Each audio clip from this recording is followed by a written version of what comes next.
Es un nuevo viernes cultural del Partido Comunista de España en Madrid. Hoy vamos a recordar la figura de Lenin a través de las tesis de abril que han sido recientemente reeditadas por ACAL y bueno, pues con esta excusa y la del centenario del fallecimiento de Lenin, pues tenemos ocasión de revisar una parte de su pensamiento, siempre entendiendo que para nosotros no es una conmemoración en el pasado, rendirle homenaje a un héroe, ¿no?, al que le pasamos la mano por el lomo, gracias por los servicios prestados y ya está, sino que para nosotros es un pensamiento que nos ayuda a intervenir en la realidad actual. Creemos que son buenas e importantes las enseñanzas que nos puede aportar para nuestro trabajo político ahora que estamos inmersos, bueno, pues en una serie de procesos importantes para nuestra organización. El planteamiento de las tesis de abril como programa, que ahora Constantino Bertolo nos va a indicar, es especialmente importante para nosotros que recientemente hemos aprobado nuestro manifiesto programa del partido y bueno, cómo todo eso se encaja en esta tradición leninista, es importante que lo pongamos en valor hoy aquí. Hay ahí, digamos que en principio, podríamos decir que hay una especie de contradicción. La contradicción es aparente, porque precisamente lo sabría muy bien, precisamente sabemos también al mismo tiempo, sabemos también desde el marxismo, que bueno, que lo colectivo integra a lo subjetivo, y que lo subjetivo a su vez se integra en lo colectivo. Es decir, que hay una relación dialéctica entre ambos términos que no son opuestos, sino que justamente se integran uno en el otro. Me parece que esto es muy importante resaltarlo, porque, como ya veremos, yo creo que las tesis de abril, curiosamente, por la historia que luego desarrollaremos un poco, siempre se ha contado como una especie de mirado leninista, ¿no? O sea, como que si no fuera por Lenin, si no fuera por las tesis de abril de Lenin, pues no sabemos si hubiera habido la revolución de octubre. Yo creo que esto es algo, un pensamiento, yo diría que es un pensamiento mágico que los marxistas debemos de tener cuidado. Y entender, por ejemplo, que si no hubiera habido la revolución de 1905, pues seguramente Lenin no hubiera podido escribir, no hubiera descubierto las tesis de abril. Y que si en 1914 no estalla la Segunda Guerra Mundial, pues tampoco. Y como veremos también es verdad que seguramente Lenin, para llegar a donde llegó en sus tesis de abril, evidentemente pues necesitó, por supuesto, la lectura de Marx, pero también una lectura previa muy interesante en su caso, que es la lectura que hizo hacia 1914, 1916, de Hegel y la dialéctica. Entonces, es un momento que algunos críticos se han dado cuenta de que es un momento clave, porque el concepto de dialéctica le va a permitir a Lenin, digamos, entender o abarcar más la realidad de una forma no simple, no más compleja. Bueno, yo por eso quisiera un poco,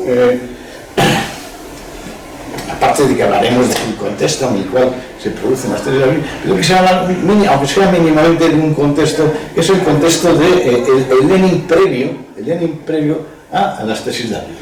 Es decir, el Lenin previo incluso a la revolución de febrero.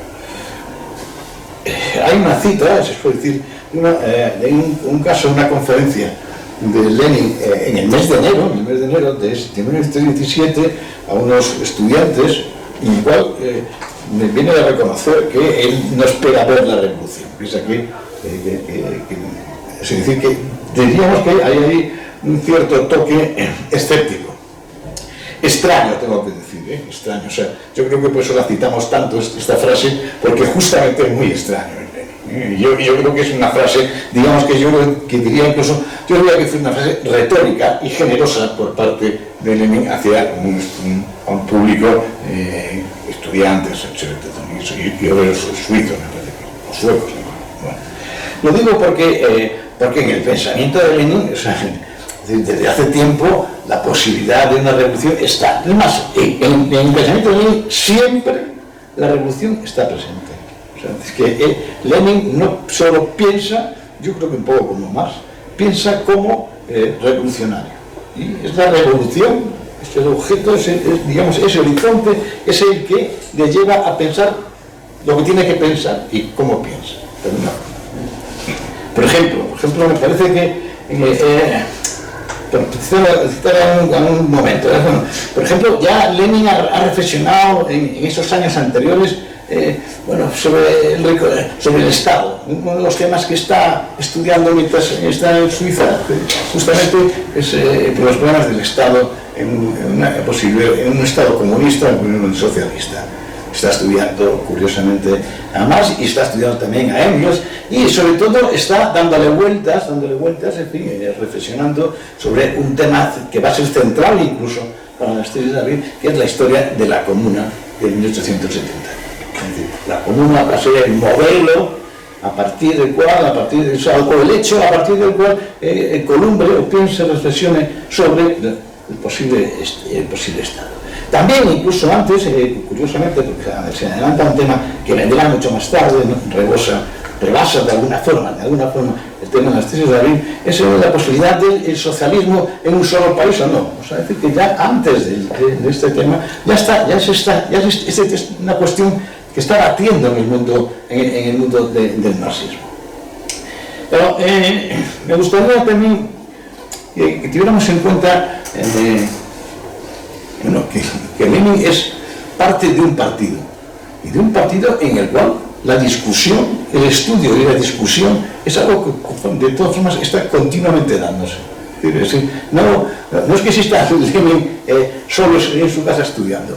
No, Lenin está rodeado de otras cabezas importantes, algunas que además van a ser protagonistas de este libro, pues una cabeza como la de Kamenev, que es un tío con una larga formación marxista, ya está también por ahí Bukharin, digamos, está Zinoviev, digamos que el núcleo que hay alrededor, el núcleo cultural, intelectual, político y revolucionario que hay alrededor de Lenin es importante y es, entre otras cosas, el que le permite o le va a permitir, digamos que tiene un caldo intelectual a su alrededor, un caldo revolucionario que explica o explicaría que fuera él el que al final encontrase lo que llamaríamos las tesis de Abril. Me parece, por curiosidad, ¿no? Por simple curiosidad, por fin, ahí, como para formar parte de este contexto, me gustaría, por ejemplo, leer tres pequeñas citas de tres cartas, de correspondencia que tiene con dos mujeres. Una de ellas es Inés Armand, que es un personaje, desde mi punto de vista, de lo que llamaríamos hoy el feminismo revolucionario fundamental, y que sin embargo muchos estudios sobre Lenin, muchos estudios con un toque repugnante sobre la figura de Lenin, rápidamente, por aquello de que como es mujer, evidentemente, y mantiene una relación intelectual muy estrecha y de afecto con Lenin, rápidamente se le ha juzgado como posible amante de Lenin. Esto casi me permito anunciarlo, porque sé que próximamente se va a presentar aquí una biografía de Lenin en textos gráficos, y me gustaría que quien esté delante por lo menos rectifique esta noticia tan terrible, que explica un poco el tono con que está escrito esa novela gráfica, esa biografía gráfica. Me parece, por adelantarme un poco, dice Lenin a Inés Armand: usted tiene razón, y luchar, lo dice en 3 de febrero, y luchar revolucionariamente contra la carestía, hacer huelga y demostraciones, hay que hacerlas inmediatamente. Hay que inmediatamente ir al pueblo, es decir, a las masas, a la mayoría de los oprimidos, predicando la revolución socialista, es decir, la toma de los bancos y de todas las grandes empresas. Bueno, es curioso que, en fin, para entendernos, una cosa que siempre sorprende a Lenin es que no le sirve la frase de la revolución socialista. Bueno, inmediatamente concreta, para entenderlo, la toma de los bancos y de todas las grandes empresas. En fin, no se anda con palabrería, con palabrería. Más tarde, a ella misma les dice: estimada amiga, en estos días, recuerdo que estamos en febrero de 1917, recibimos una grata carta de Moscú. Nos escriben que el estado de ánimo de las masas es bueno, que el chauvinismo, ya luego hablaremos de él, declina a ojos vistas y que probablemente llegará nuestro día. La organización, dicen, sufre por el hecho de que los adultos están en el frente, mientras en las fábricas hay jóvenes y mujeres. Se ve que también lo de la ausencia de militantes también pasaba antiguamente. Pero eso no disminuye el espíritu de lucha. Le envío copia de lo que me mandan desde Moscú. Hay luego una carta también del 17 de febrero a Alejandra Kollontai, otra figura fundamental en lo que llamaríamos el marxismo de raíz feminista. Dice: hemos empezado a elaborar unas tesis que quizá terminemos esta noche y que por supuesto le enviaremos inmediatamente, si es posible. Esperen estas tesis que modifican o anulan lo que ahora escribo o se escribió en un momento a título personal. Zinoviev y yo acabamos de redactar un primer proyecto de tesis, un borrador, muy poco satisfactorio.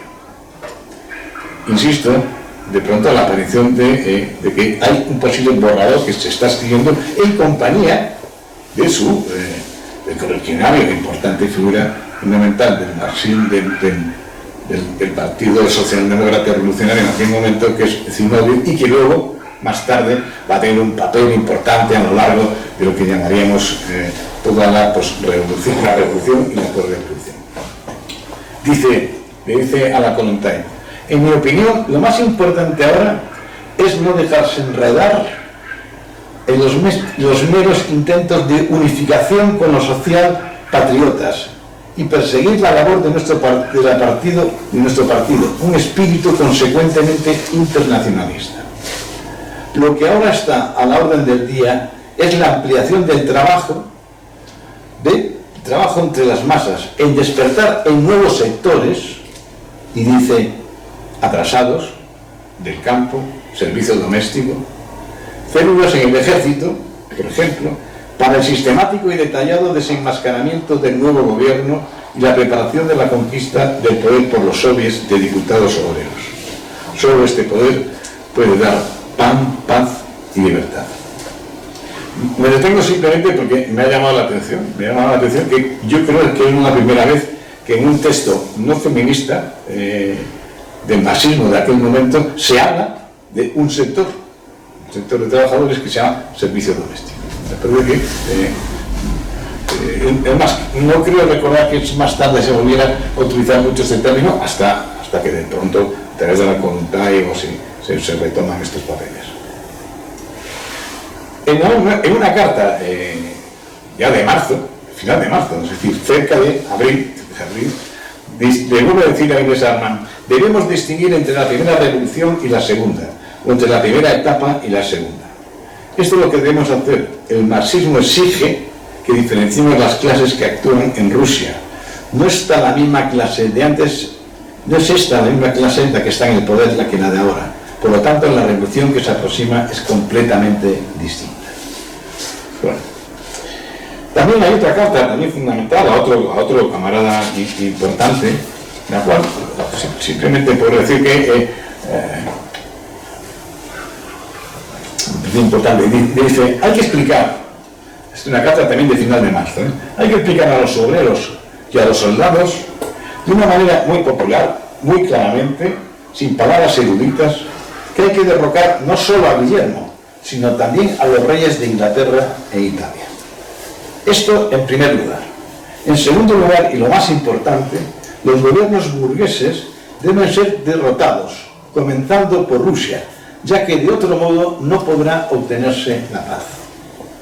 Es posible que no podamos derrocar inmediatamente al gobierno actual que había en Rusia de Miniakov, puede ser así, pero eso no es un argumento para decir una mentira. A los obreros hay que decirles la verdad. Bueno, parece que hay cartas, frases que conviene que recordemos muchísimas veces. También es cierto que durante todo este tiempo, antes de llegar a San Petersburgo, a Petrogrado, bueno, él está escribe, y entre otras cosas, escribe las famosas cartas desde lejos, en las cuales lo que viene a decir es que viene a plantear aquello que luego en las tesis de abril va a ser fundamental, que es el famoso hecho de las dos etapas, el campo de las dos etapas en las cuales se forma. Bien. El contexto importante, como hemos dicho, es la revolución que se ha producido en febrero. Una revolución que tradicionalmente se ha venido estudiando como una revolución casi espontaneísta. Espontaneísta, pero sin olvidar que, por ejemplo, hay en esas épocas se está viendo en San Petersburgo una época de conflicto social muy importante. Un conflicto social tan importante como que una de las grandes fábricas de San Petersburgo, la fábrica Putilov, en ese momento, cuando el 7 de febrero, unos días, de pronto ha tenido una huelga importante, tan importante que la patronal ha reaccionado, por ejemplo, cerrando el famoso local, que era algo en aquella época los empresarios como castigo, es decir, no cobráis ni la huelga ni ahora, porque no hay trabajo. Bueno, pues en ese momento esta fábrica está también encerrada.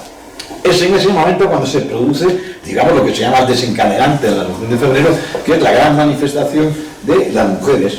Hay una manifestación de las mujeres, en concreto con lo que luego llamaríamos el 8 de marzo, porque es la fecha, digamos que está ligada a los movimientos de emancipación femenina. Bien, esa huelga es la que da, esa manifestación de las mujeres es la que va a dar lugar al desencadenante de la Revolución de Febrero. Porque a las mujeres se unen muchísimos obreros de los que están sin trabajo, de la fábrica Putilov, y intentan atravesar una de las claves para entendernos es en San Petersburgo cruzar el río. O sea, cruzar el río es fundamental para llegar al centro y poder manifestarse. Bien, pues entonces lo que intentan es cruzar el río.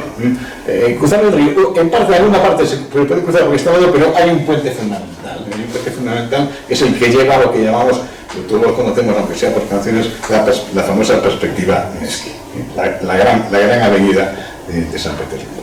Bien, pues ahí es donde se produce el primer encontronazo, digamos, con las fuerzas en principio, incluso no tanto con la policía, que luego va a ser el enfrentamiento duro, sino con el destacamento de los polacos. Y las mujeres adquieren ahí un papel fundamental, porque es el papel de decir, pero ¿cómo nos vais a atacar? No nos vais a dejar pasar, sois nuestros hijos están en el frente, tenemos hambre, etcétera, etcétera. Bien, en ese enfrentamiento, digamos, se produce lo que llamaríamos que por primera vez las fuerzas represoras, digamos, no reprimen directamente. Y, bueno, se cierra la manifestación con una participación masiva, y al día siguiente parece que aquello se ha calmado, pero rápidamente sigue la agitación y la propaganda, y se vuelve a efectuar otro intento de manifestación hacia el centro de la ciudad. Y en ese momento ya, curiosamente, sí que el gobernador, los presidentes, se ponen más nerviosos y mandan que se efectúe la represión. Pues, curiosamente, digamos que entre las fuerzas represoras, los cosacos del ejército y la policía, se produce un distanciamiento. Es decir, lo que se da lugar, lo que da una de las claves de esa revolución, o de cualquier revolución, es que de pronto se produce una división en el campo del enemigo. Esto es fundamental, y en este caso del enemigo concreto, que estos son las fuerzas represoras. Bien, a partir de ahí ya no solo se incrementan las manifestaciones, sino que hay un cambio cualitativo, porque empiezan a sumarse ya no solo las mujeres y los obreros, sino que se empiezan a sumar a estas manifestaciones incluso lo que llamaríamos la pequeña burguesía, empleados, etc. Pero también, y aquí es el dato fundamental, se empieza a sumar parte de lo que llamaríamos el ejército, es decir, los soldados. Y quienes se enfrentan, curiosamente, los propios soldados se enfrentan a las fuerzas de la policía, que son las fuerzas más brutales y represoras. Bueno, hay enfrentamientos durante varios días. Las manifestantes consiguen algo fundamental, que es asaltar las comisarías de policía. Es decir, a entendernos, consiguen tener armas. Es decir, de pronto la manifestación ha dado un salto cualitativo y el enfrentamiento se convierte en una insurrección.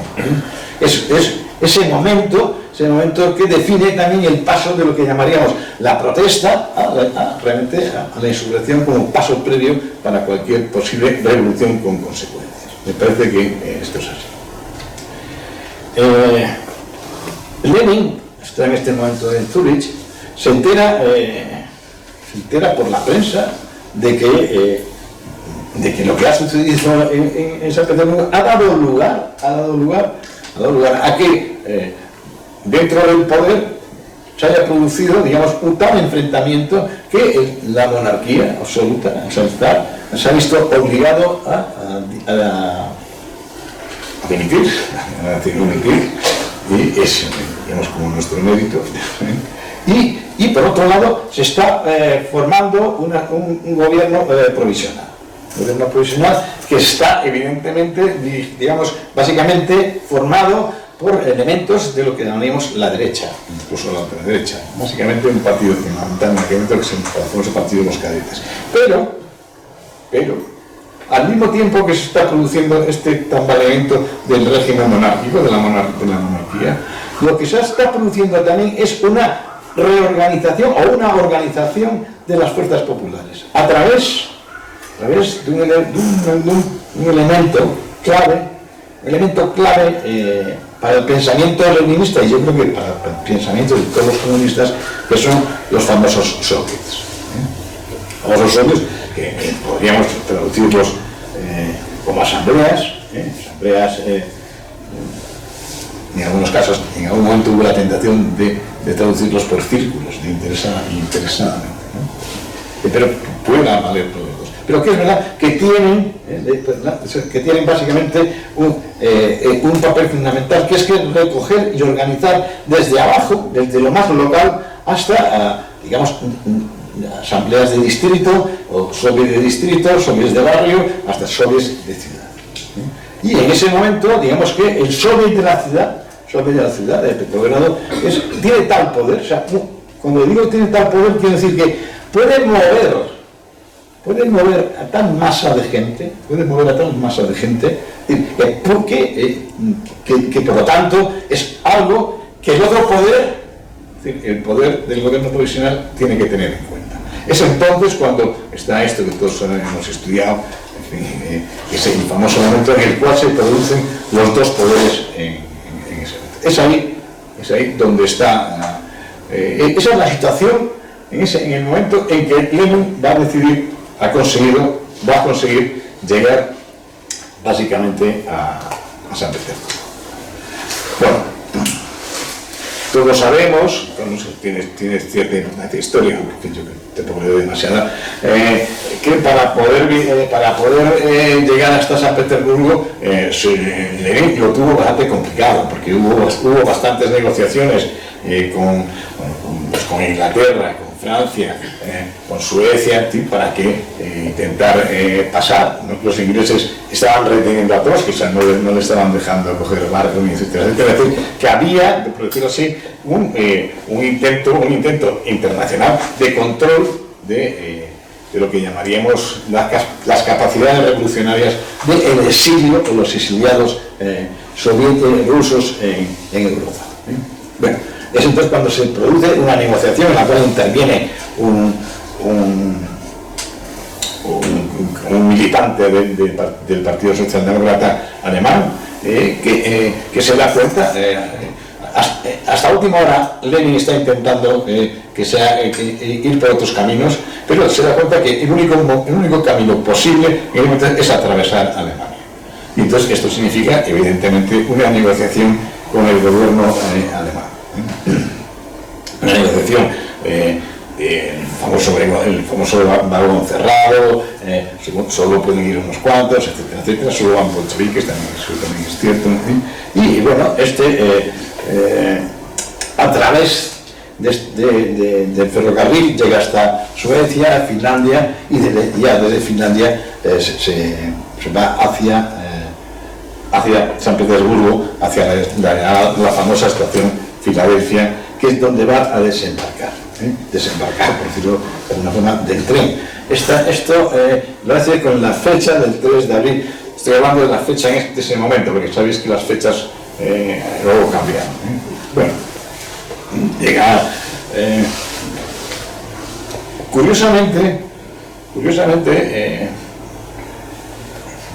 los historiadores siempre me ha llamado la atención que recuerdan que cuando este grupo de bolcheviques salieron de la estación hacia Alemania, curiosamente asistieron a una contramanifestación de exiliados rusos que les criticaban. Es decir, que curiosamente, por decirlo de alguna forma, ya fue polémica incluso en la salida. Lo que es verdad es que la llegada sí que no fue polémica. La llegada no fue polémica, es decir, que fue recibido en lo que llamaríamos hoy el olor de multitudes. Digamos, en el día 3, digamos que llega, hace un discurso, lo sacan, tiene otro discurso, etcétera, etcétera, que yo no tengo conocimiento del texto de esos discursos. Yo creo que esos discursos no se han quedado grabados, se saben, suponemos, evidentemente, yo creo que hay que suponer que más o menos estará haciendo referencias a lo que realmente lo que va a contar más tarde, que son las famosas tesis de abril. Es aquí, porque lo que sí está claro es que mientras iba en el tren, iba redactando lo que sería su nueva postura política con respecto a lo que estaba pasando. Una nueva postura política, porque en San Petersburgo, en esos días previos, las fuerzas, lo que llamaríamos revolucionarias, en principio, que serían los socialrevolucionarios, los mencheviques y buena parte, los propios bolcheviques, digamos que, lo voy a decir de una forma clara, estaban como niños con zapatos nuevos, estaban como niños con revolución, porque en ese momento, digamos que Rusia era el país más libre, se podía reunir, todo el mundo se podía reunir, habían conseguido incluso la jornada de 8 horas, ¿no? Digamos que tenían fuerza, estaban presentes en los soviets, el gobierno los atendía, los oía, por lo menos los atendía. Ellos tenían la sensación de que incluso podían controlar las medidas del gobierno provisional, del gobierno de la derecha. Bien, digamos que hay una atmósfera, en principio, dentro del propio partido bolchevique, favorable a lo que está pasando, que es el hecho de que están conviviendo, y parece que sin demasiados problemas, el soviet junto con el gobierno provisional. Por eso digo que... Bueno, entonces llega...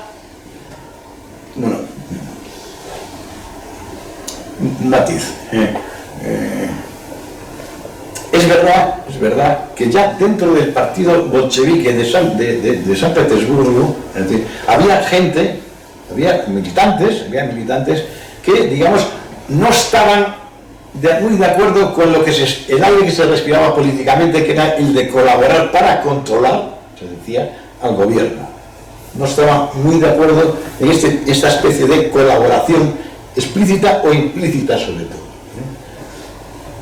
Hay un grupo, hay un hombre que nos sonará a todos, al frente del cual estaba, que luego sería muy conocido, se llama Molotov, que no estaba a favor de la colaboración.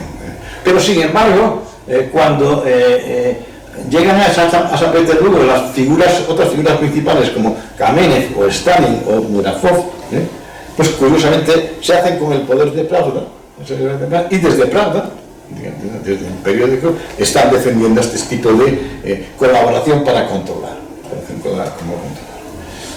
Y esta es la política, digamos, que se respiraba en San Petersburgo. Bueno, pues llega Lenin a la estación y ¿qué sucede?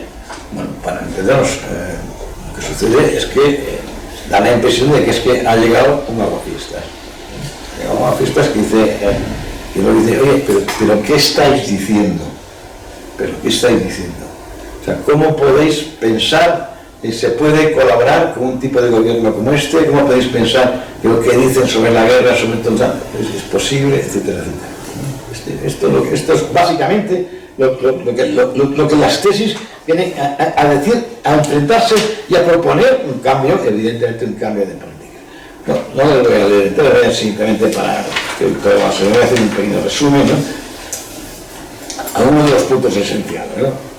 Ante la guerra, que por parte de Rusia sigue siendo, estas son las tesis ya en los textos de Lenin, sigue siendo una guerra imperialista, guerra piña, en virtud del carácter capitalista del gobierno provisional, no se tolerará la más pequeña concesión al defensismo revolucionario.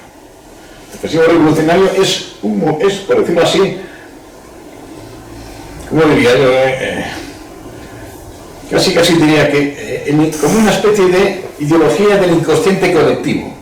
El hecho de que, bueno, para entendernos, tenemos que proseguir la guerra, bueno, pero en este caso es justo para defender la revolución que hemos conseguido. Esta es una de las claves fundamentales. Dice, voy a ver un poco más.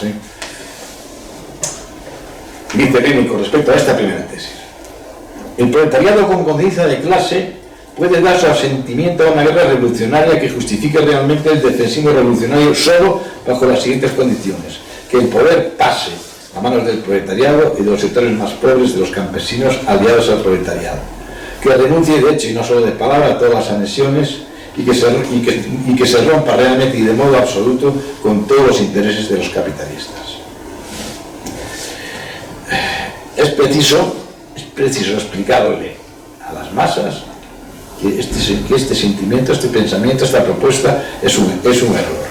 Y hay que explicarlo de forma minuciosa, paciente y perseverante, explicándoles a las masas la ligación indisoluble que existe entre el capital y la guerra. Es decir, la fantasía de que se puede acabar con la guerra sin acabar con el régimen capitalista, esto es lo que hay que realmente poner en marcha, acabar con esta fantasía. Al mismo tiempo propone como propuesta lo que llamaríamos fomentar la confraternización en el frente. La segunda tesis dice: la peculiaridad del momento actual en Rusia es el paso de la primera etapa de la revolución que ha dado el poder a la burguesía por carecer el proletariado del grado necesario de conciencia de clase y de organización, a su segunda etapa, que debe poner el poder en manos del proletariado y de los sectores pobres de los campesinos. Esta situación exige de nosotros capacidad para adaptarnos a las condiciones especiales de la labor del partido entre grandes masas del proletariado. Es decir, lo que se da cuenta es que el partido tiene que asumir que su principal labor en este momento es ir hacia las masas para desmontar este problema. Tesis tercera: ni el menor apoyo al gobierno provisional, ni el menor apoyo, demostrando la falsedad absoluta de todas sus promesas, especialmente las que se refieren a las renuncias a las anexiones. Cuarto, reconocer que en la mayor parte de los soviets de diputados obreros, es decir, el segundo poder que está existiendo en ese momento, nuestro partido está en minoría. Y por el momento en una minoría pequeña frente al bloque de todos los elementos pequeños burgueses oportunistas. Explicar a las masas que los soviets de diputados son la única forma posible de llegar a un gobierno revolucionario. Quinta tesis. No defendemos una república parlamentaria. Volver a ella desde los soviets de diputados sería un paso atrás, sino una república de los soviets de diputados, obreros, peones, rurales y campesinos, en todo el país, de arriba a abajo, con la supresión inmediata de la policía, el ejército y la burocracia. Una vez más, las palabras generales se concretan en algo tan concreto. Nosotros que todavía hoy le estamos dando vuelta a aquello de a ver si conseguimos ilegalizar la ley Mordaza, ¿no? Todavía no sabemos dónde estamos, ¿no? Dice, bueno, lo que pide es que la supresión de la policía, del ejército y la burocracia, es decir, los resortes de poder que tiene el gobierno provisional, que serían sustituidos, evidentemente, por lo que luego va a llamar la milicia popular. Y hay una medida también que supongo que a alguien le puede sonar demagógica. Los salarios de los funcionarios, todos los cuales son elegibles y amovibles en cualquier momento, no deberán nunca exceder del salario medio de un obrero cualificado. Bueno, yo creo que muchas veces, hago un pequeño inciso para volver a nuestra realidad, ¿no? Muchas veces cuando hacemos análisis, lo que llamamos la realidad que nos ha tocado vivir, por ejemplo, casi nunca tenemos en cuenta qué cantidad de población española está viviendo de lo que llamamos el presupuesto del Estado. Es decir, para entendernos, está viviendo con unos ingresos garantizados. Yo le llamo a esta gente, le llamo siempre, mira, sois comunistas de derecha sin saberlo. Joder, habéis conseguido tener un sueldo garantizado para toda la vida. Joder, esto es lo que decíamos los comunistas. A los que pedimos esto nos llamáis comunistas. Joder, los demás. Bueno, si tenemos en cuenta la cantidad de jubilados que existimos en este país, perdón, viviendo los presupuestos del Estado, ya sé que nos hemos merecido, pero el dato concreto es que la cantidad de pagos que cobran, ya sabemos que no todo, ni mucho menos, pero que cobran. Y la cantidad de funcionarios que hay en este país. Bueno, aproximadamente, calculando por abajo, de toda la gente, es decir, de toda la población, el 30% de la población española, digamos que está viviendo de los presupuestos del Estado. Esto sin tener en cuenta que en lo que llamaríamos el sector privado, todos aquellos que viven de lo que llamaríamos las subvenciones directas o indirectas. Me parece interesante para saber, porque alguna vez no nos explicamos, pero bueno, joder, este país, con Ayuso así, y siguen votando a la derecha. Oye, pero habrá que preguntarse qué es lo que hay detrás de votar a la derecha. Del voto conservador habrá que preguntarse qué es lo que están conservando. ¿Qué es lo que se está conservando? Me parece que, bueno, una medida de este tipo, de pronto, los salarios de los funcionarios, aparte de que han dejado de ser inamovibles, bueno, me parece que, por decirlo así, sienta las bases de que aquí se va a acabar con los privilegios. Me parece que eso ha sido alguien comentaba una vez que una medida un poco de más y que a mí me pareció como absolutamente sana. El sexto punto, la sexta tesis, es una tesis que va a dar lugar históricamente a muchísimas consecuencias en la historia de la URSS, de la Unión Soviética. Es el programa agrario. En el programa agrario, dice Lenin, trasladar toda la atención a los soviets de diputados peones rurales. Confiscación de todas las tierras de los terratenientes. Nacionalización de todas las tierras del país, de las que dispondrán los soviets locales de diputados, peones rurales y campesinos. Nacionalización de todas las tierras, no solo las tierras de los terratenientes, sino de todas las tierras. creación de los servicios especiales de diputados de campesinos pobres, establecimiento en todas las grandes fincas de haciendas modelo, etcétera, etcétera. Bueno, todos sabemos que aquí está latente lo que va a pasar en octubre. Lo que va a pasar en octubre es que, curiosamente, esto que va a formar parte del programa del partido bolchevique no se va a cumplir. No se va a cumplir, sino que se cede y lo que digamos que en vez de no se nacionalizan las tierras, sino que lo que sí es cierto es que se expropian y pasa a la propiedad sobre todo de los pequeños y medianos campesinos. ¿Qué queda ahí? Un problema sin resolver, que estaba en el programa pero que no se cumple en octubre. Todos sabemos que esto dará lugar años más tarde a lo que llamaríamos la violencia de la colectivización.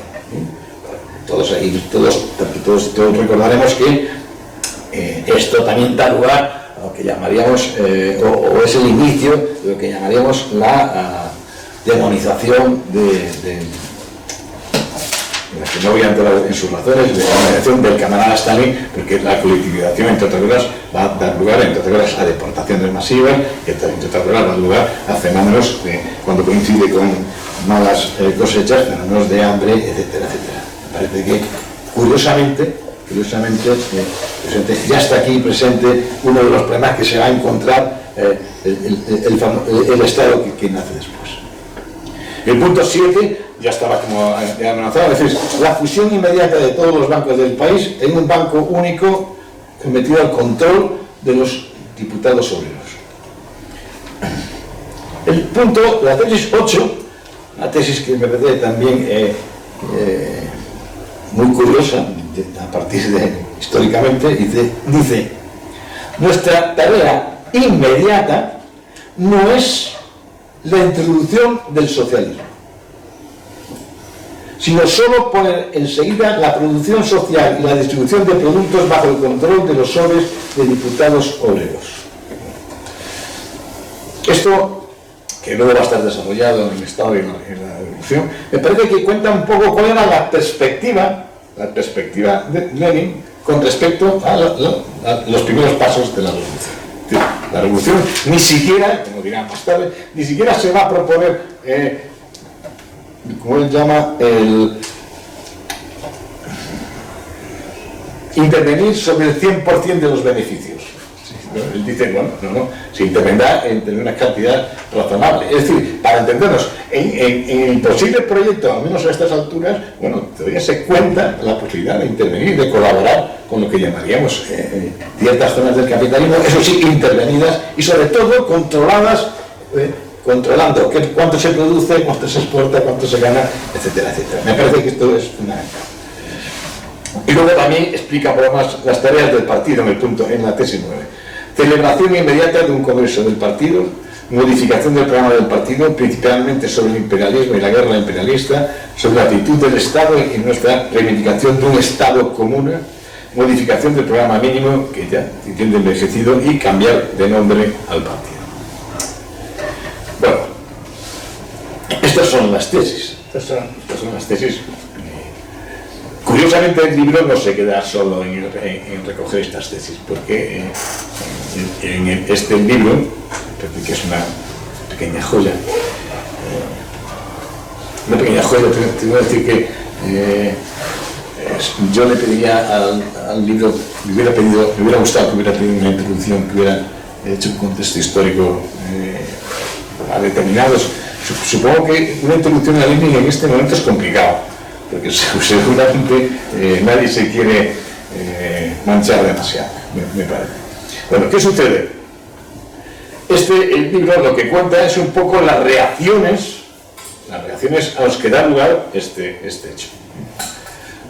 Voy a resumirlo rápidamente. Claro, este hecho de que, para entendernos, Lenin diga que no hay que conformarse con colaborar con el gobierno provisional, sino que hay que ir más allá. Es decir, que hay que pasar de la etapa actual a una segunda etapa.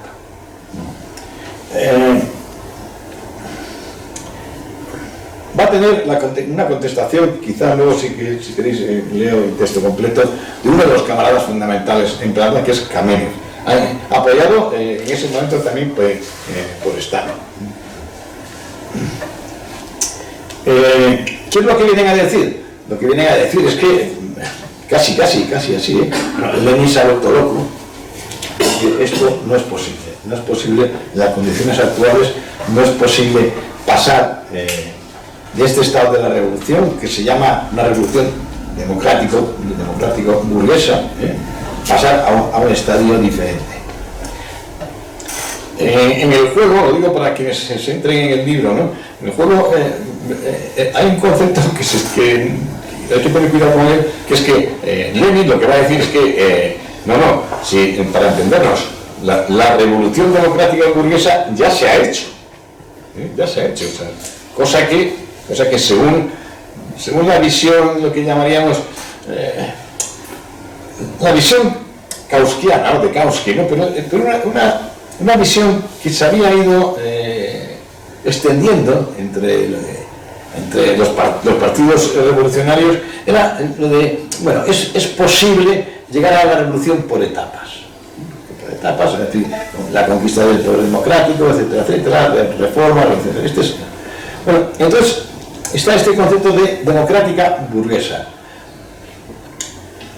Lo digo porque curiosamente lo que Lenin viene a proponer es que justamente hay que pasar de esta revolución democrática burguesa a una revolución, a un estadio de, por decirlo así, una revolución proletaria, revolucionaria. Este es el cambio.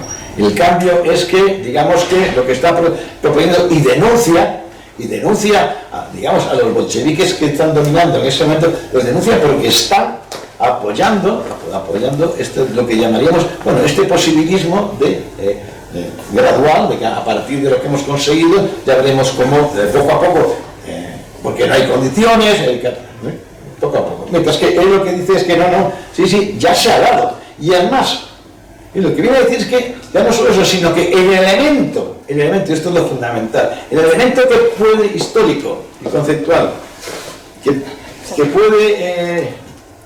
Se nos cae...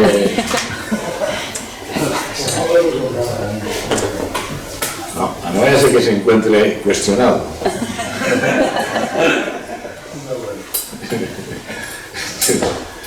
Es decir, que lo que voy a decir es que, frente a todas las reservas que pone Kamenev sobre todo, pero al principio todos, casi todos, repito que ya hay fuerzas dentro del partido bolchevique, hay fuerzas que están, digamos, ya operando, digamos, en el mismo sentido que está operando o proyectando sus teorías Lenin. No quiere decir que, perdonad, es que además tenemos el instrumento de poder que permite, es más, no solo que permite, sino que demuestra que, digamos, que el paso de lo democrático al socialismo, a la revolución socialista, terminado en aquel momento, es posible. ¿Y cuál es el elemento? El elemento fundamental son los soviets. ¿No? Dado que, como él le dice en las tesis, lo curioso es que nosotros en los soviets no somos, los bolcheviques, no somos el partido dominante y por lo tanto, digamos, hacerse con el poder no forma parte del trabajo que tienen que llevar a cabo los soviets. De ahí que viene, que insista, en que lo que tenemos que hacer, nuestra labor, la labor de este partido, es conseguir precisamente hacerse mayoritarios y hegemónicos en los soviets. No me acuerdo bien de las cifras, pero para entendernos, en ese momento, en el Soviet de San Petersburgo, si hay 300 elementos en el comité, bueno, pues seguramente los bolcheviques no pasan de 20. ¿Se entiende? Esto es muy importante. También quiero dar un dato importante, que es que en ese momento los militantes en el partido bolchevique son aproximadamente unos 23.000, 24.000 militantes. Bueno, este elemento es fundamental, es decir, que para Lenin lo que se trata es de la conquista de los soviets, para que precisamente los soviets justamente sean capaces de derribar a a este gobierno provisional, primero de derechas, democrático burgués. Tengo que decir que en este periodo de tiempo, por proseguir un poco, ¿no? Ya hemos terminado las tesis de David, pero por proseguir un poco, se va a producir, creo que en el mes de mayo, un cambio de gobierno importante, porque en ese momento los gobiernos, lo decir así, los ministros más de derechas dimiten y ahí aparece un gobierno, digamos, con los socialrevolucionarios, los mencheviques, etcétera, etcétera. Bueno, tengo por aquí un texto, no lo voy a leer, pero me parece maravilloso. Es un texto de los mencheviques, como reacción a los discursos de Lenin. Esto, lo que dice Lenin, es una puñalada por la espalda a la revolución, a su revolución. Es decir, que a la revolución democrática burguesa, claro, de pronto la viene a cuestionar. Y repito, que es que es un momento en la que, y él lo dice, en las que las masas están enganchadas a lo que llamaríamos a que eso es lo razonable. De ahí viene, es uno de los momentos, él insiste, viene a decir que justamente la labor del partido consiste en que las masas dejen de estar hipnotizadas por esta ideología que llama chauvinista o defensivista, etcétera, etcétera. Bueno, aquí volvemos a un tema que siempre hay que volver, es el tema que de pronto Lenin lo que viene a decir es que bueno, la famosa frase es que la conciencia viene de fuera. Es más, la labor del partido es precisamente introducir esta conciencia revolucionaria en un ambiente que está satisfecha con una situación que no permite avanzar hacia la revolución. Bueno, esta es una de las grandes discusiones, evidentemente. También recuerdo una conversación un poco, diciendo, claro, que es que hoy en día las masas ya no están tan alienadas. Yo casi me atrevería a decir que están objetivamente están más alienadas que nunca, porque los aparatos no el aparato, en un momento de estos discursos, Lenin lo cuenta muy bien, o sea, es decir, el Estado ya no funciona solo como aparato represor, sino como un aparato ideológico, que va contaminando las conciencias, etcétera, etcétera. En ese sentido, bueno, me parece que habría que discutir, yo creo que es una cosa que nosotros actualmente, como tal partido, una de las claves es que tenemos que preguntarnos, bueno, ¿qué está pasando en este país? ¿Qué está pasando en este país para que, dicho así claramente, ¿no? Digamos que nuestras perspectivas tengan tan poco resultado, al menos cuantitativo? No sé si cuantitativo podríamos ser más optimistas, pero me parece que en este sentido decir que yo creo que el trabajo de toma de conciencia es un trabajo que inevitablemente el partido tiene que tener como tarea prioritaria. Me parece que es fundamental, ¿no? No quiero seguir mucho más, o sea, no sé, creo que con esto me parece que sería suficiente para entender la clave, ¿no? La clave de hecho es ese cambio de la revolución democrática burguesa a una revolución socialista. Me parece que esto es la clave y eso es lo que luego aparecen episodios de hasta octubre. Hay un intento de golpe de Estado, de Kornilov, etcétera, etcétera, que digamos que y curiosamente hay una represión brutal de los bolcheviques, pero digamos que durante todos esos meses, bueno, el partido pasa de los 23.000 militantes a cerca de 300.000.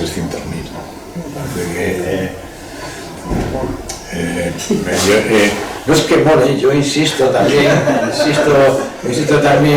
y alguien lo sabrá, en que siempre que nuestros responsables o nuestros dirigentes hacen análisis de la situación, análisis de la realidad, yo siempre digo que sería conveniente que contasen en cuánto se ha incrementado la militancia y en cuánto ha disminuido. Me parece que es un dato porque inevitablemente, en esto que hemos hablado de el papel que cumplen los subjetivos dentro de lo colectivo, dentro del objetivo, me parece que es una buena medida del trabajo que estamos haciendo como tal partido.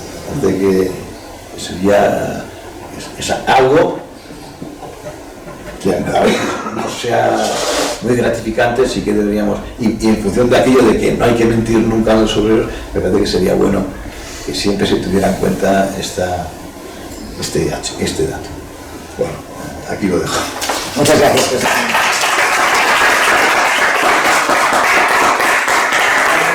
Creo que hay algunos elementos importantes que ha destacado muy bien Constantino, lo digo para traerlo también a nuestro combate cotidiano. Hay unas claves importantes, a Lenin nunca se le puede estudiar efectivamente fuera de su contexto histórico, porque si no, claro, no se puede entender. Yo creo que es importante destacar, ¿verdad?, que últimamente las biografías de Lenin son muy psicologistas, muy en clave también individualista. Estamos con los hiperliderazgos, ¿no? Pues ya los llevamos al pasado, ya donde haga falta.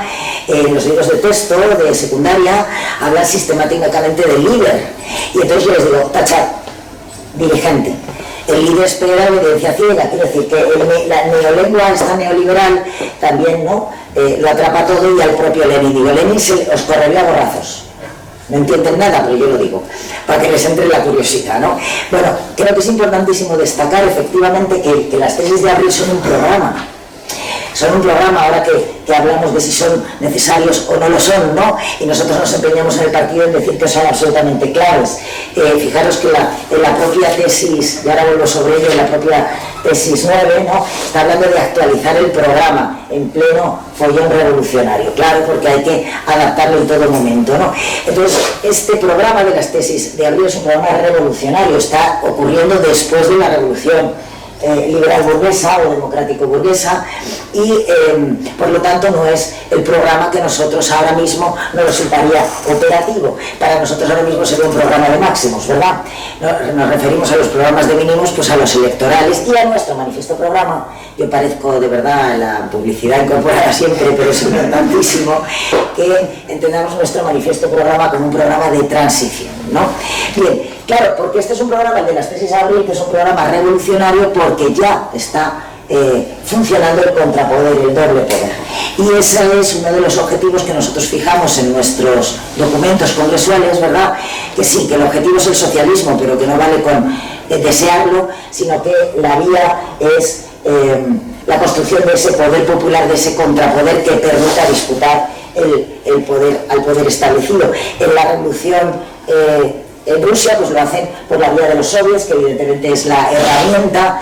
Muchos insistimos en la importancia de esas asambleas de trabajadores y trabajadoras, y que desde luego tienen que, lo plantea, ¿verdad?, en la tesis cuarta, no pueden ser simplemente asambleas espontáneas, hay que organizarlas, ¿no? Ese es el papel de un partido que, por más que se declare de vanguardia, aquí sí que ejerce de tal, ¿no?, de ser minoría a se nos cae el asunto. Es importante, ¿no?, que entendamos que esa labor... Ahora no ha sido culpa mía. Esa labor de ofrecer y de ofrecer una propuesta, ¿no?, articulada a esas asambleas, y de ir ganando allí pues el sentido común, el sentido mayoritario de esas asambleas. Bueno, un elemento que todo es sobre las tesis, evidentemente, cómo no tener nosotros una postura clarísima hoy sobre la guerra imperialista. En ese momento Rusia la sufría en sus carnes, no quiere decir que la tengamos que vivir en nuestro país para entender que nos afecta, ¿no?, desde el internacionalismo, y que hoy estamos viviendo pues una situación complicada al respecto, y quizás no dando las respuestas más oportunas. Dirigirse a las masas, hablar siempre a nuestra clase, absolutamente fundamental, más allá de los debates en abstracto, ¿no? El gobierno, fijaros, tesis número 3, ¿no?, digamos cuestiones que tienen que ver con el presente, ¿no? El gobierno, ¿verdad?, como un tótem, ¿no?, como un estado del ilusionismo, ¿no? El gobierno a toda costa, pues hombre, ¿no?, en esa ilusión revolucionaria que has caracterizado, ¿no? Bueno, pues depende del gobierno, ¿verdad? Y un plan que es básicamente partir de las reivindicaciones concretas, las que todo el mundo siente, eso que siempre fue la consigna, ¿no? Paz, pan, tierra, pero que en el sistema capitalista no se pueden conseguir hasta sus últimas consecuencias, y eso pasa por la toma del poder, ¿no? Ese es el objetivo de un partido comunista, la toma del poder.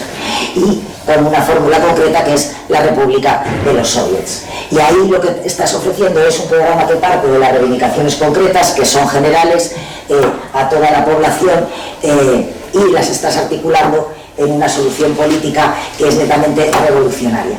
Nada, yo no le voy a dar más charla que tú, faltaría más, pero bueno, creo que sí que es importante retomar esta idea de que en definitiva era un programa, y un programa para establecer unas alianzas. Ahora que hablamos de las alianzas como un objetivo en sí mismo, otro fetiche, ¿verdad? Pues insistir siempre en que las alianzas se tienen que construir desde un encuentro de objetivos comunes, por pequeños que sean. No tienen que ser una enormidad de documentos, pero sí tienen que estar absolutamente claros. Y llamaros la atención, ¿verdad? Ahora que vamos a la Asamblea Federal de Izquierda Unida y estamos viendo las negociaciones con Sumar y todas estas cosas, como no conocemos el programa de Sumar a las elecciones europeas, ¿verdad? Siendo tan importante para nosotros el acuerdo sobre programas, y sobre todo viendo si las alianzas, decía Lenin, con los campesinos, ¿no? Con las mujeres trabajadoras, ¿verdad? Con los sectores populares, y siempre compartiendo unos objetivos, en definitiva, aquello que para él es que ya está en marcha antes de que él llegara del exilio, que es la construcción de ese poder popular, de ese doble poder, que es lo que nosotros se supone que tenemos que construir, y que ahora llamamos bloque contrahegemónico, o como queráis, por lo menos en su estadio de arranque, ¿no? Y entonces, si estas alianzas actuales nos sirven o no para avanzar hacia allá, ¿no? Quiero deciros que está muy bien las tesis de Abril como programa revolucionario, pero que a ese hay que llegar por la vía, ¿verdad?, de una elaboración colectiva, no solo de nuestro partido, sino con esas masas que en ese caso concreto, hombre, pues ya estaban organizadas, ¿no? Y no se habían organizado solas, también había mucho de... Sí, pero déjame que me interrumpa, perdón, que sí, también es fundamental recordar que Lenin en las tesis lo que viene a decir que estas masas están equivocadas. Es más, que el trabajo justamente del partido es, digamos, es decir, es llevarle la contraria a lo que llamaríamos el inconsciente ideológico de las masas en este momento, incluso de las masas, digamos, ligadas a lo que llamaríamos la efervescencia política y social. Bueno, yo no diría que le llevara la contraria, yo creo que le da un objetivo político. Bueno, el objetivo político es justamente, no sé qué frase dice, es decir, dice, la alineación no funciona todavía, lo que viene es que decir, viene a decirle deshipnotizarlas. Es decir, no, es decir que, como tiene también una cosa, hace poco, bueno, es que, perdona, no se trata, desde mi punto de vista, no se trata de que el partido sea el reflejo de los intereses de las masas. Porque las masas pueden intereses absolutamente equivocados. No, lo que hay que introducir en las masas es, digamos, lo que como partido pensamos que es su interés. Pensamos que es su interés. Es decir, que evidentemente la dialéctica lo que viene a decir es que las masas influirán sobre nosotros y nosotros sobre las masas. Es decir, que me parece que justamente ese es el trabajo de un partido. Es decir, alimentar y retroalimentarse. O sea, sin ella no se puede hacer nada. Es decir, la idea que muchas veces tenemos de el PC como un partido de vanguardia. Bueno, pero un partido de vanguardia en el sentido leninista, un partido de vanguardia que es el partido que va empujado por las masas, no es el partido que va allí y las masas ¡oye! No, perdón. Lo que hay que conseguir justamente es que las masas te ofrezcan la fuerza suficiente para que tú puedas ir delante. El papel del partido es orientar ese movimiento. O sea, no es inventárselo. O sea, entonces, claro, desde mi punto de vista, yo creo que el problema uno de los problemas que podríamos tener, es que, digamos que, ¿dónde está esa efervescencia hoy? Yo no la veo. ¿Cómo la podemos crear? Esta es la pregunta. La pregunta es ¿cómo? La pregunta es cómo podemos crear... yo creo que es un poco complicado. Voy a poner un caso históricamente para divertirnos un poco. Siempre me he imaginado yo aquella famosa reunión. Hay gente de mi edad, camaradas que lo recordarán. ¿Qué hubiera pasado si en aquella famosa reunión de nuestro Comité Central de la Transición, en donde de pronto se aceptó la monarquía, la bandera, etcétera, ¿no? Como que de pronto hubiera entrado Lenin? Joder, diría, ¿pero qué coño estáis haciendo? Lo digo como parodia, pero, es decir, para entendernos, es decir, claro, ¿qué es, desde mi punto de vista, qué es lo que le concede a Lenin la capacidad para hacer, por decirlo de una forma, de acertar en lo conveniente para la revolución, ¿no? Pero yo lo poco que he podido ver es que Lenin de pronto se dio cuenta, yo creo que estudiando a Hegel, curiosamente, se dio cuenta de que no siempre tenía razón, para entenderlo, ¿no? Y por lo tanto descubrió, por decirlo así, que digamos que la no razón forma parte de algo que forma parte del conocimiento, ¿no? La dialéctica en Hegel lo que le descubre es que lo que llamaríamos, no, lo que hay es que aquí lo que hay es un enfrentamiento entre el pasado y el presente, ¿no? Bueno, pero Lenin descubre que la cosa no es tan fácil, porque también en el presente hay un enfrentamiento con el futuro. Es decir, que lo que es contiene lo que fue, lo que es y lo que será, o lo que puede ser. Y claro, el concepto de lo que puede ser, es decir, es ahí la imaginación revolucionaria. Bueno, o sea, no se puede limitar, y vuelvo casi al principio, no se puede limitar a lo que siempre se nos llena la boca de las condiciones objetivas. Bueno, es que no hay condiciones objetivas. No, perdona, es que no hay, es decir, hay una dialéctica entre las condiciones objetivas y las condiciones subjetivas, o sea, no es esto y esto otro. Bueno, esto es algo muy difícil de que interioricemos, ¿no? O sea, por decirlo de alguna forma, cuántas veces tenemos el sentimiento de derrota dentro de este partido, ¿no? Bueno, pues este sentimiento de derrota, por decir, contiene solo, ni siquiera contiene lo que fuimos, sino que lo que fuimos lo ha dejado aparte. No, lo que fuimos forma parte de lo que somos en cada momento. Y sobre todo, y esto es lo que yo creo que nos cuesta más, y sobre todo, somos lo que vamos a ser. Bueno, esto es lo que me permite, que es lo que nos permite seguir siendo comunistas. O sea, desde mi punto de vista.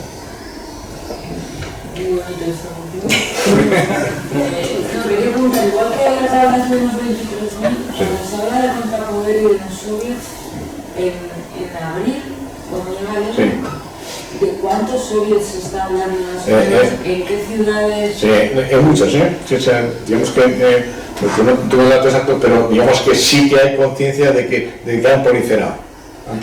Y no solo, o sea, digamos que en las grandes ciudades, Moscú, Kharkov, pero incluso en las pequeñas ciudades, en los pequeños sitios.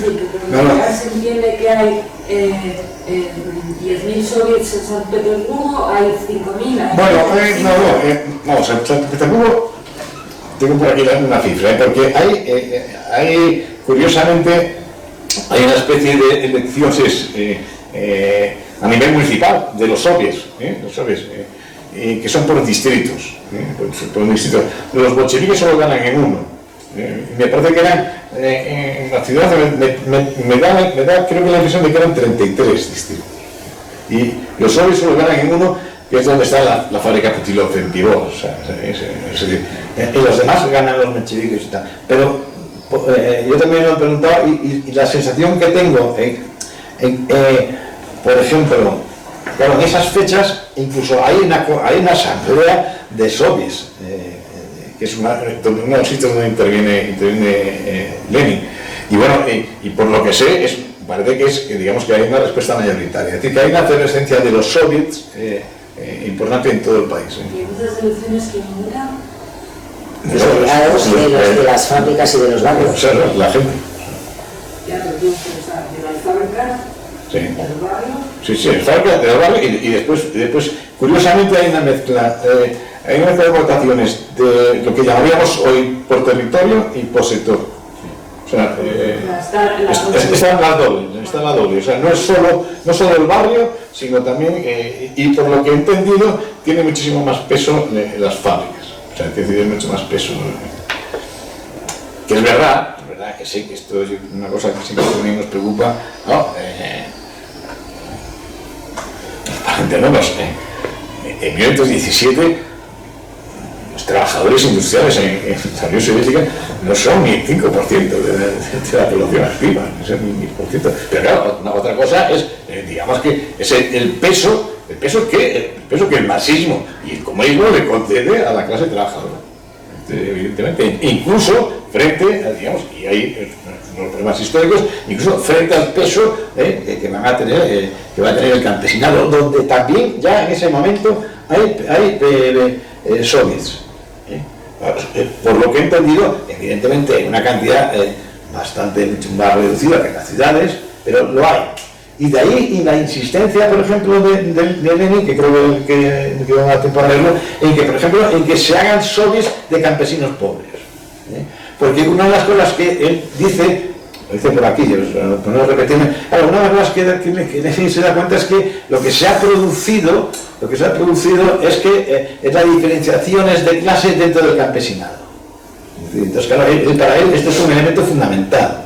O sea, desde la abolición de la esclavitud, etcétera, de la servidumbre, y la introducción del capitalismo, por muy débil que aparezca, lo que se ha producido es, digamos, la aparición de clases, de clases dentro del campesinado.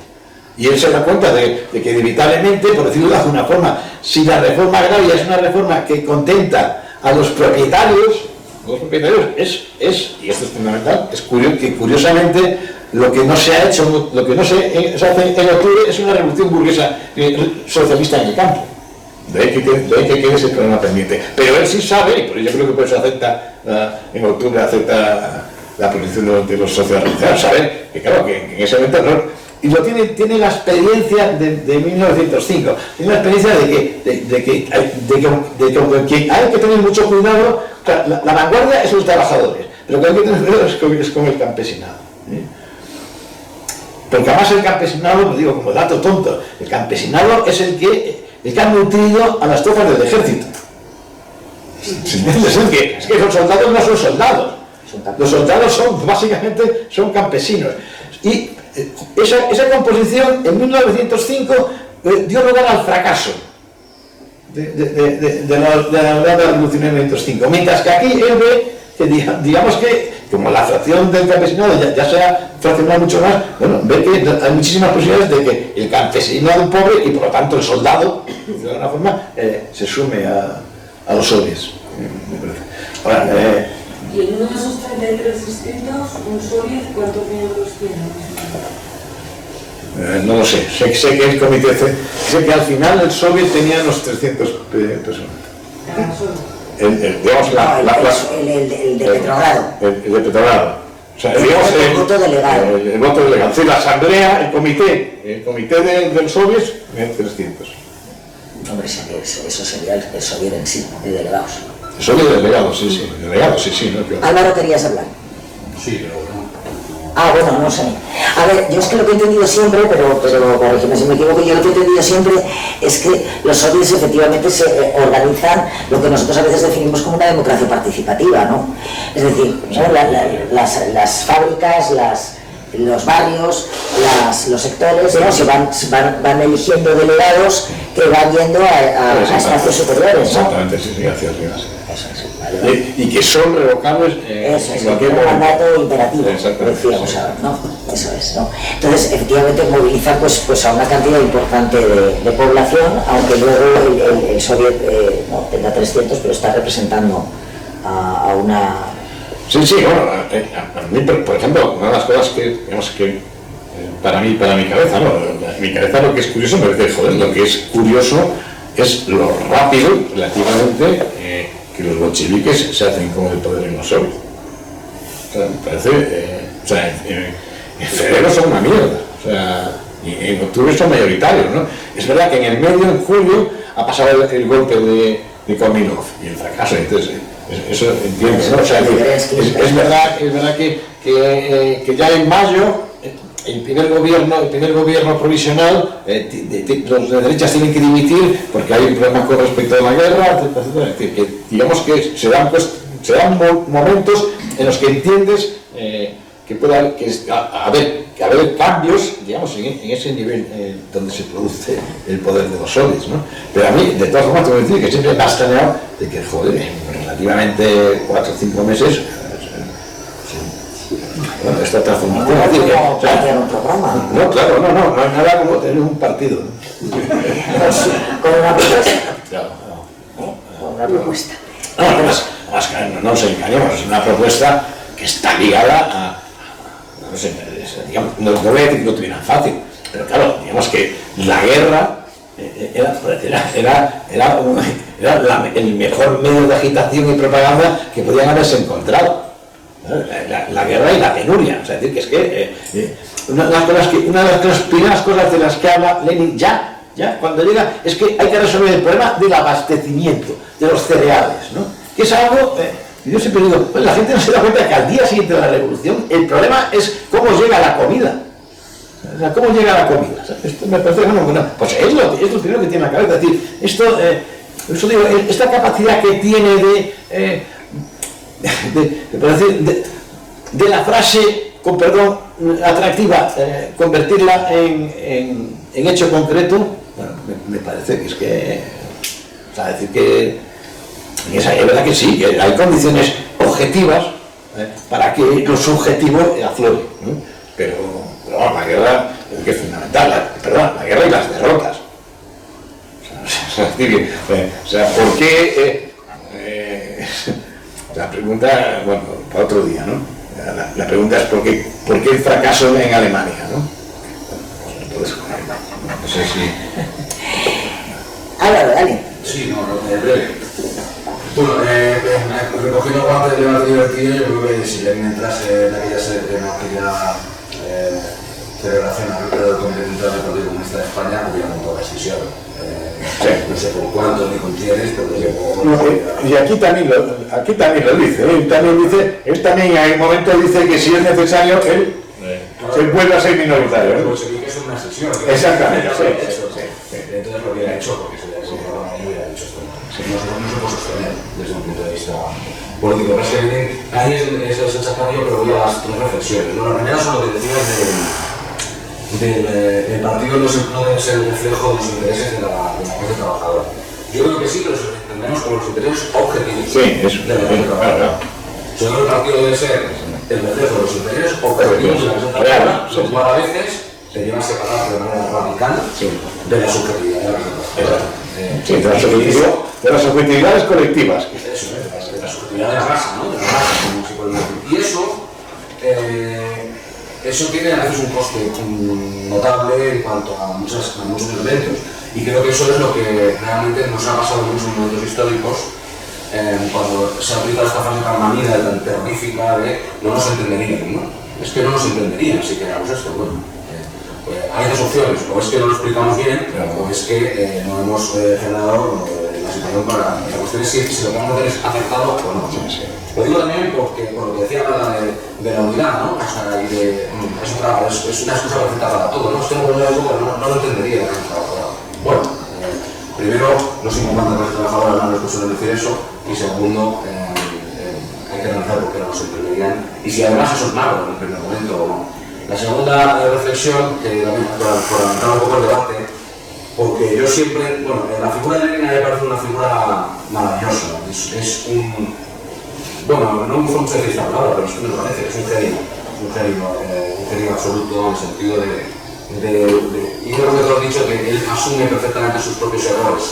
De hecho, una de las cosas más terribles que existen en este partido y en el mundo del marxismo y en el mundo de los exégetas del leninismo es que se le cita mucho, pero claro, esto cita a Lenin, si en el contexto concreto de la cita puedes encontrar una cita 6 meses después de Lenin que diga exactamente lo contrario. Lo que es, a Lenin hay que citarlo y hay que decir el año, el mes, el lugar y el contexto de alrededor, porque si no, Lenin descontextualizado, pues claro, esto va a pasar incluso con algunos puros marxistas, con algunos puros leninistas que te citaban algo, como algo pero es que eso es de 1905, pero nada, esto no, o sea, tú no puedes extrapolarlo a 1908. Entonces, claro, esto pasa mucho y la reflexión que quiero plantear es cómo es un sujeto, un individuo que es capaz de asumir el error, metabolizarlo de una manera muy rápida e inmediatamente buscar nuevas alternativas, asumiendo además que igual se vuelve a equivocar y hay que metabolizar a través del error. Pero que tiene un elemento que a mí me parece que es la clave fundamental de Lenin, y esto creo que puede ser polémico. Es que yo creo que él siempre tuvo una estrategia muy clara, que era la de la toma del poder, pero era un tacticista descomunal. De hecho, o sea, tacticista en el sentido, vamos a decirlo así, juicio peyorativo de la palabra, o sea, era un tacticista y que era capaz, y aquí es donde voy a decir la cosa polémica, en mi opinión, esto yo sé que no lo vas a compartir por la parte de la gente, las tesis de la ley son pura táctica. Es decir, es táctica para llegar al poder, o sea, y efectivamente no se está planteando elementos que va a tener que resolver cuando llegue al poder, porque no es ese su objetivo. Cuando él quiere ganar el debate frente a la moderada, los bolcheviques, quiere ganar el debate frente a aquellos que están acá en el chauvinismo y quiere, eso sí, penetrar en la confrontación de lo que él ve que es una debilidad de los sujetos que entonces son mayoría en el proceso revolucionario para llevar la revolución a donde él la quiere conducir. Y esto es un tacticismo enorme porque yo creo que gran parte de la tesis de la vida de ese programa son menos solventes, esto es más muy polémico, pero son menos solventes desde el punto de vista de la realidad objetiva que nuestro manifiesto programa, en el sentido de que nuestro manifiesto programa asume una realidad y no está hecho para convencer a alguien para ganar la revolución, y por tanto es enormemente en ese sentido mucho más reformista, menos ambicioso, y a mí esto es lo que me parece fascinante para estudiar a Lenin, ¿no?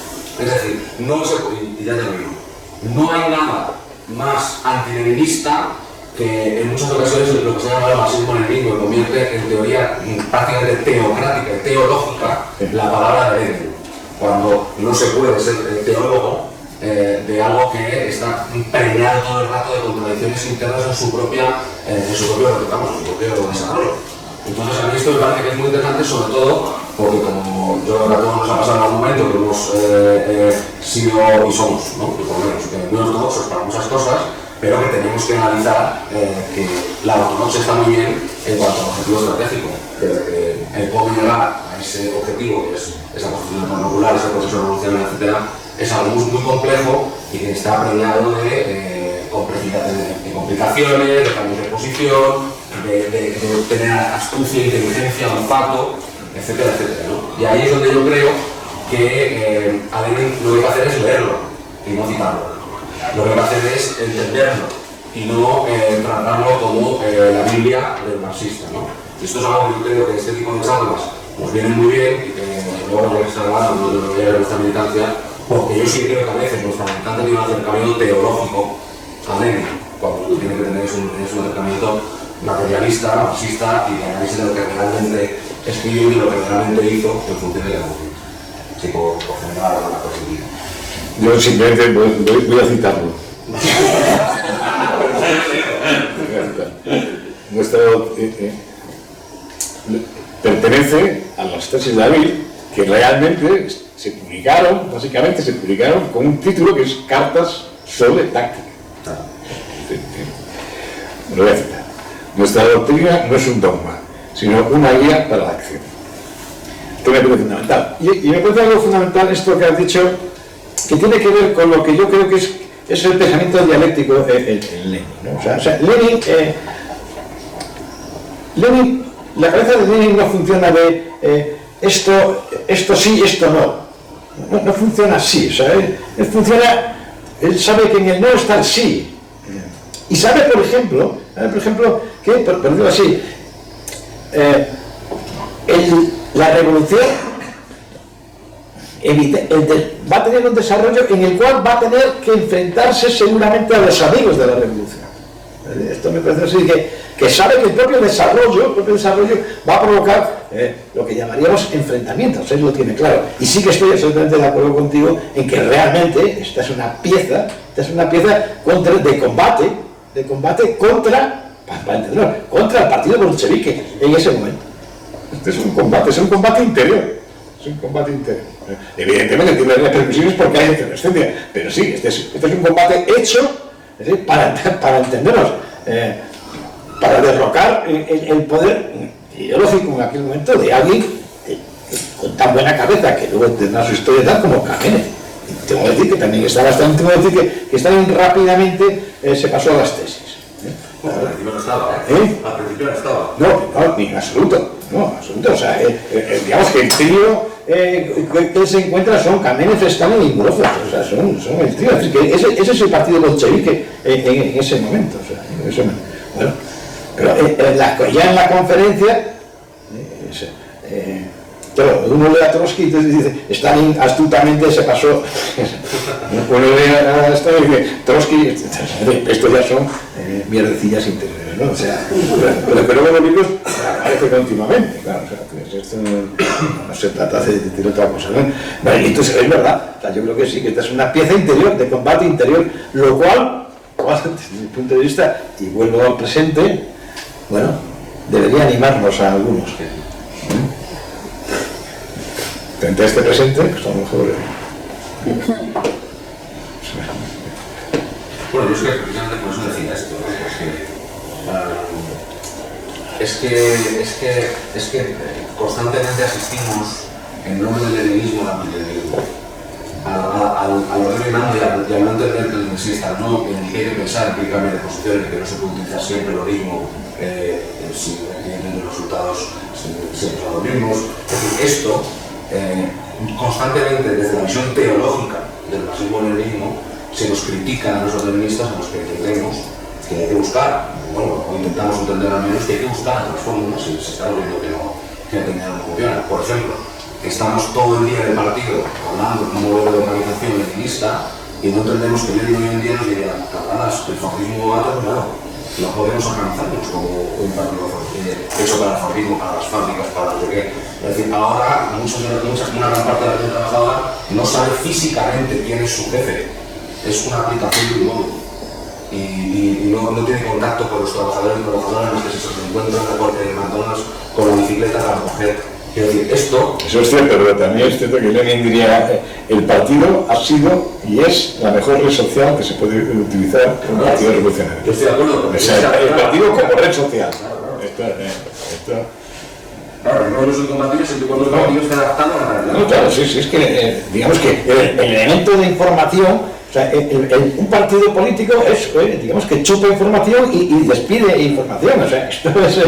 Los números son importantes, ¿sí? O sea, luego nos damos una aplicación a nosotros, los trabajadores que están en fábricas, que sabes que sus jefes son muchísimos más de los que, lo cual yo estoy totalmente a favor de vuestros puntos tácticas, etcétera, pero que no olvidemos que porque esos trabajadores que saben quiénes son sus jefes, que tienen unos horarios infames, que tal, están completamente abandonados. Y por una ley muy populista del globo hay 8.000 millones de trabajadores que no tienen a nadie a quien acudir y de trabajadoras en todos los sectores que están en unas condiciones en fábricas. En España, que es en China. Las fábricas cada vez hay menos, Hay fábricas de conocimiento. Bueno, fábricas hay lugares de trabajo, en la Putilov había 30.000 trabajadores. Pero en las torres, en la torre de Florentino, ¿cuánta gente trabajando hay? Hostia, o sea, estoy seguro que hay en cada torre 5.000 trabajadores. Y en cada salida de cada ciudad y puestos de España en un polígono industrial con fábrica. Que no nos vemos, donde hacen el papel higiénico, donde hacen muchísimas cosas que se hacen aquí, no todo viene de China, muchísimas. Y que sería importante también, no hay solo sodio, no hay China. Bueno, pues nada, muchas gracias, ¿no? Eso es. Ya está la devolución siempre.